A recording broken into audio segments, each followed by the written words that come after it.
Now there is a bigger breeze getting me ready to the breeze, which is the Hajj.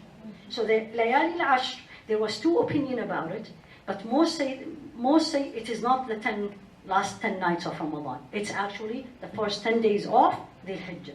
Now the arguments came in. Which one is better?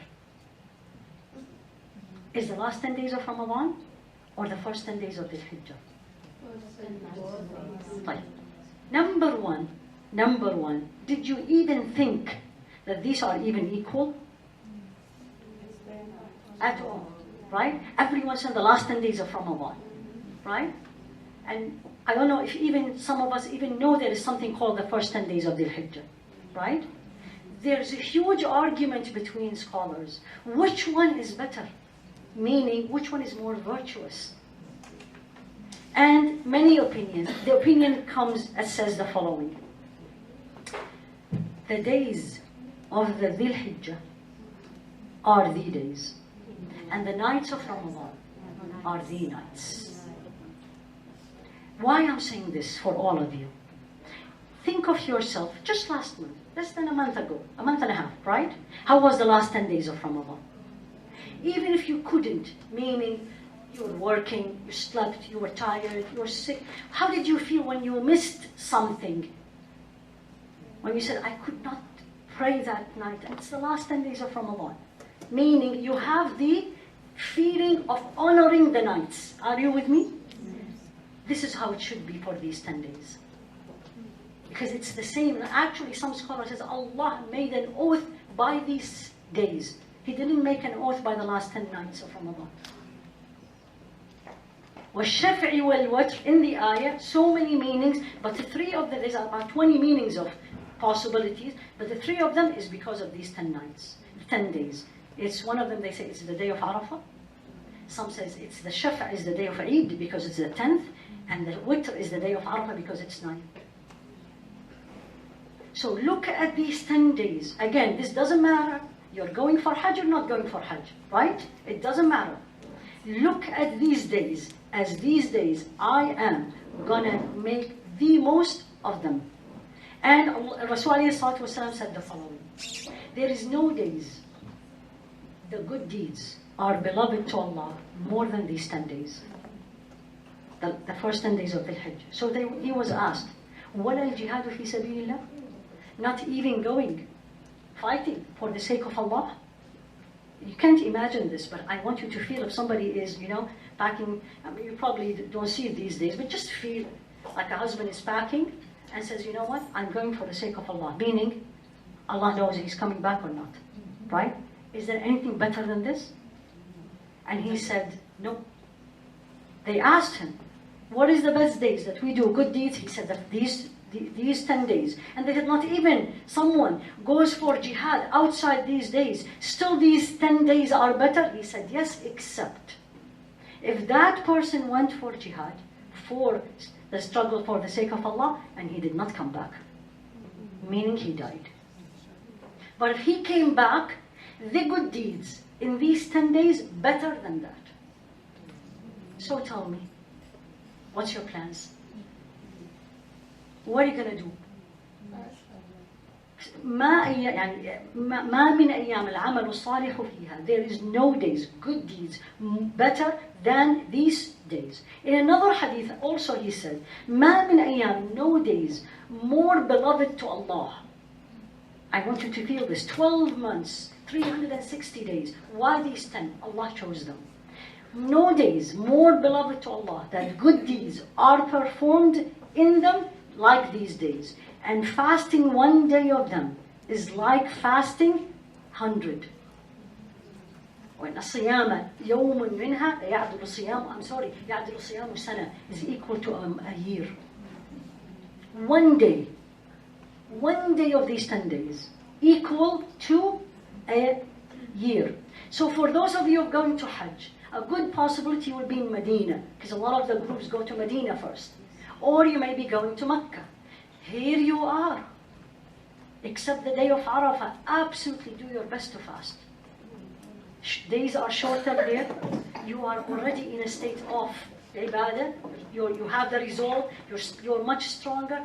Do your best to perform Siyam there, except the day of Arafah, which we will come to. For us here, plan it from now. You have about 2 weeks, get yourself ready. If you're working, see, can you take a time off? Do it. Now Allah taught you. There is a reason why Allah taught us this. That means I have to take good care of them. Meaning, I have to give them their due right. The righteous people before us, as-Salaf, there is 3 tens they used to glorify. This is how they call it. 3 tens.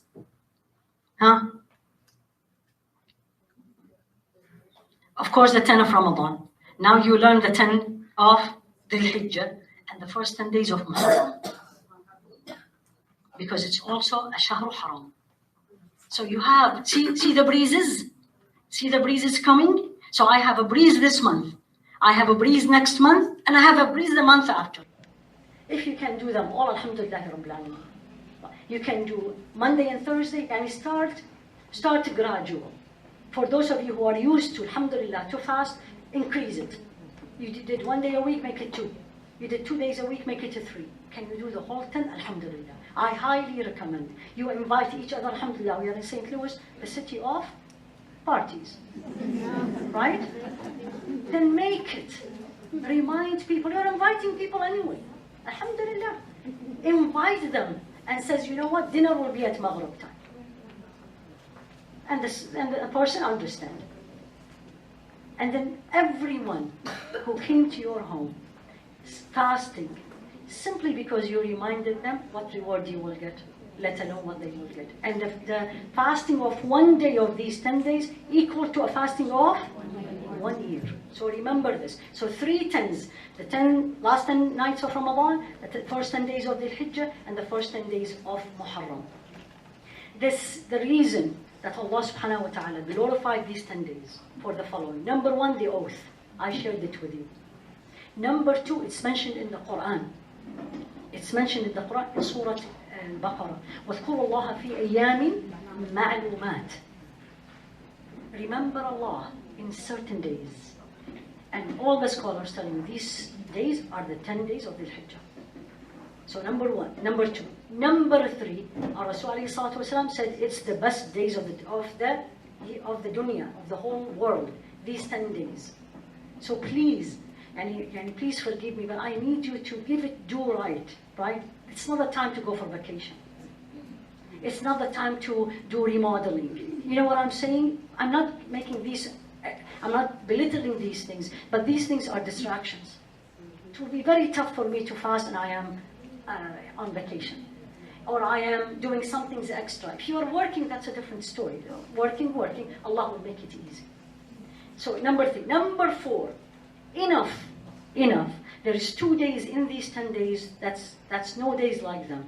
Day of Arafah, and the first day of Eid, which we call it Yawm al-Nahr, and I'll explain this to you when we come to Hajj. So the 9th and the 10th day of the first 10 days of Dhul Hijjah, these are the days that you really have to look at it. For those of us going for Hajj, we're going to go on, there is a lot of work these 2 days. And for those of us who are not going for Hajj, the day of the 9th is the day I wouldn't say you have to, but highly, highly, highly recommended. You fast. It's like, make it almost like an obligation. Because it will remove the sins of 2 years. Just fasting 1 day, the year before and the year after. And I'll share it with you. طيب? How do I, and this applies for Hajj and for the 10 days, how do I get ready? Let's put it this way. How did you get ready for Ramadan? I was expecting this. Other than food. How did you get yourself ready for Ramadan? Or let me ask you this first. Was Ramadan, it's gone. Was Ramadan, if you look back and you analyze and evaluate yourself, give yourself an evaluation form, not by people, you. How much you got? Was it, the 10? It depends when you fill out evaluation forms, 5 out of 5, 10, excellent, 1, 0, right? Let's assume you got 10, bi'idhnillah. And this is not impossible for Allah. First question you should ask, and I should ask myself, what did I do to get the 10? right? And I'm sure you prepared, because it doesn't come right away. So how did I prepare for Ramadan? Number one, you felt it. Oh, Ramadan is coming. Oh, how many days is left for it, right? I need to start fasting a little bit so first day I don't get headache, right? Including cooking, because then so the days of Ramadan, I'm not going to be wasting my time all in the kitchen. There's nothing wrong with it, because people have to eat. I mean, we all have to eat. If you have family, they have to eat. Part of the duty to Allah is to feed your family. The point is you're preparing. Now, how I'm going to prepare for these 10 days, and definitely for Hajj. Number one, and this is anywhere you read, you need to repent. I need to repent. At-tawbatu sadiqa. Pure, sincere repentance to Allah subhanahu wa ta'ala. And the first step in repentance is you acknowledge your shortcomings. Don't say there's nothing wrong with me. Don't say, alhamdulillah, mashallah, I am. Right? Maybe you are, but can you get better? Of course you can. Can I do more? Of course I do. So number one, tubu ila Allah, tawbatan nasuha. Allah said in the Quran,